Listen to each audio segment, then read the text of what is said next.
აი ზოგ ადამიანს უყვარს ზღვაზე ჯდება და საათობით ზის ზღვისპირას.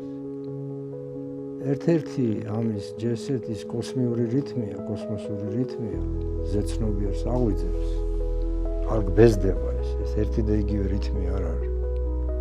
ანუ ზღვა გესაუბრება გარკვეულწილად თუ გესმის მისი რა ქვია ენის. და მეორეა რომ ეს დედის სუნთქვა. ჩვენ როცა მუცლად ყოფნის დროს ვართ, ჩვენ გვესმის დედის სუნთქვა როგორც ვარ.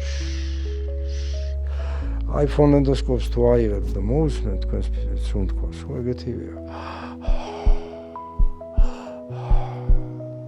ამას გავიზიანო გვაქვს რომ მუცლად ყოფნის დროს როგორც ვიყავით, ჩვენ გვახსოვს. ოღონდ ცნობიერად კი არ გვახსოვს.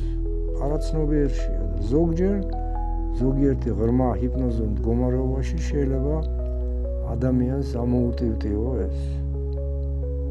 მაგალითად ადამიანი ვისაც ჭიპლარი გადაეკეთა ჭიპლარით. ისინი გასტუქს ვერ იცვალენ. როცა ეუბნები რომ აი იბადები რეგრესიულ ჰიპნოზში ეუბნები, აი ხა დაიბადე და ეწყებათ ვაზოვეგეტატიური კრიზი. გაუგებარია რატო? გული უჩქარდება უცებ, მოგჭობის შეგვიძლია აქვს. ეს არის პირველი, ასე ვთქვათ, პროტოტიპი შფოთვის. მერე ყველა შფოთა ამას იმეორებს. აი ვიხჩოვი, აი მე რაღაცა ხდება. ხო, იმიტომ რომ დაპყრობა უნდა გადაიაროს.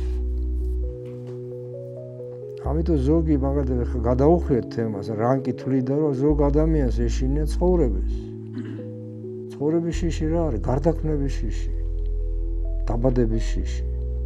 ესეთ რთული დაბადება ქონდეს, მიჩვეულია იყოს იქ სადაც არის. ეშინია ახალი სამსახურის, ახალი იმის, არა და ეჭიდება იმ ძველს. ხო, იმიტომ რომ ჩვენ ვიბადებით, მე საბავშვობაში მივიდივართ სხვა როლში უნდა ვიყოთ. ახალ ვითარებაში ვიბადებით.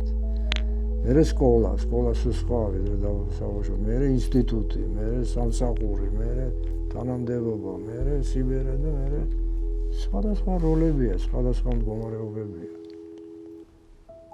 აი ეს თითოეული მდგომარეობა ახალ პატერნს მოითხოვს ქცევის. ზოგი ვერ ქაჩავს ამას.